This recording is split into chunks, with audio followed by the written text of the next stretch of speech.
Welcome to The Explainer. So today we are tackling this huge idea about consciousness. The thing is, what if it's not something your brain makes? What if it's, well, the very foundation of reality itself? Yeah, it's a big one. Let's get right into it. Okay, let's just start with the one thing you absolutely cannot deny. Right now, you're conscious. You just are. You're hearing my voice, you're seeing this, you're aware of the room you're in. But have you ever stopped to think about what that awareness itself is? Not the stuff in it, but the awareness itself? And the source material we're digging into today, wow, it makes this incredibly bold claim its absolute centerpiece. The argument is that consciousness isn't just a little feature we have. No, it's the foundation of everything.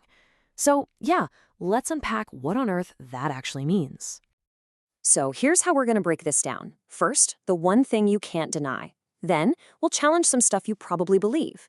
We'll get into this idea of the allness of consciousness, think about a new identity, and finally, what it all means for how you live. Sound good? All right, let's get into it. To really get this perspective, we have to start with the most basic, unshakable point there is.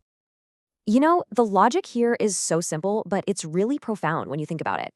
Just try this. Try to argue that consciousness doesn't exist. You can't. You have to be conscious just to have that thought. It's a total catch-22. Every single thing you experience, this explainer, your own body, the whole universe, it's all happening inside your consciousness. Without that awareness, none of it would exist, at least not for you. So consciousness has to come first. Okay, so if we're on board with consciousness being the starting point, the absolute primary thing, well, this is where it starts to get weird. Let's see how this idea just completely messes with some of our most common beliefs about what consciousness is and where it lives. So this is a total 180 from how we usually think, right? The conventional view is that our brain is like a little factory and consciousness is the product it spits out. It's inside our heads. But this perspective, it flips that completely upside down. It says, no, the brain, the body, all of it, they are just things that show up inside a boundless field of consciousness. They're not the source. And the source kind of pokes a few holes in that brain-in-a-box idea. For one, your body isn't even a solid container. It's mostly empty space between atoms.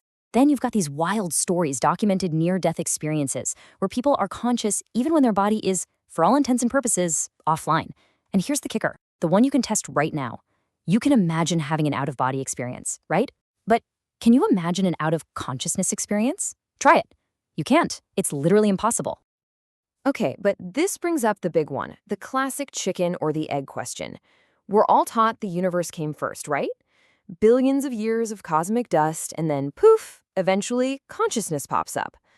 Well, this perspective says, hold on a second, let's think about that. Let's just walk through this for a second. Step 1. For the universe to create consciousness, the universe had to be there before consciousness. Makes sense? Step 2. But for us to know the universe even existed, consciousness has to be there to, well, know it.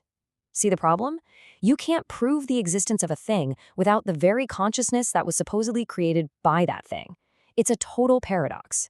The whole idea of the universe is something known in consciousness. So if consciousness isn't just stuck in our bodies, and it wasn't made by the universe, then what in the world is it? This is where we hit the real core of this idea, the allness of consciousness. Think of it like this. Consciousness isn't a thing inside you. It's more like the space, the place where everything happens. It's not the movie, it's the screen. It's the stuff that everything, including you, is made of, or at least appears within. Without it, nothing. And you'll see a lot of different words used for this one reality. I am, life, the divine, even God. But the key thing to get here is that these aren't talking about some old man in the sky or some separate entity. They're all just pointers, different names for the one single awareness that is being aware right now, through you.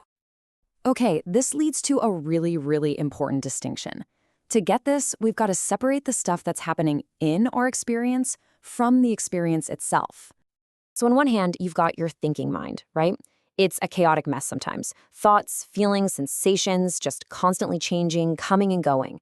But then there's the pure awareness that's watching all of that. And that never changes. It's just this steady, still presence that all the chaos is happening within. I love this metaphor. Awareness is the screen. Your thoughts, your feelings, that's just the movie playing on the screen. The movie can be a comedy, a horror film, a drama, but the screen doesn't care. The screen is just the screen, unchanged, allowing it all to happen.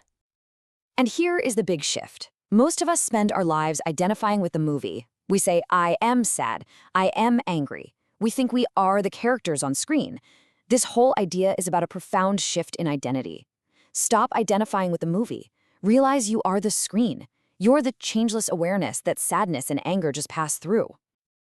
Okay, so this is all very philosophical, but what does it actually do? If you can make this shift, if you realize you're the screen, not the movie, how does that change, your actual life? Okay, let's try another little experiment. Right now, can you make awareness go away? Can you just stop being present? Give it a shot. Try to turn it off for even 1 second. Yeah, you can't do it. It's impossible. Your thoughts will change. Your feelings will change. Everything changes. But that background of awareness, it's the one constant. It just is. And this just turns the entire self-help industry on its head. The old way, the normal way, is thinking of yourself as this imperfect little person who needs fixing, who's trying to become something better. The new way? It's realizing you are already the perfect whole consciousness that is the goal. You stop looking for the self and you start looking out from the self.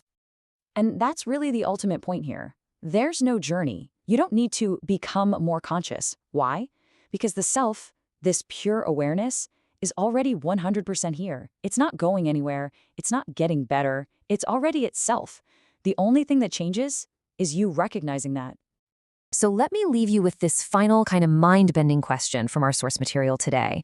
If consciousness is the only one being conscious, then who or what is really looking through your eyes and living your life?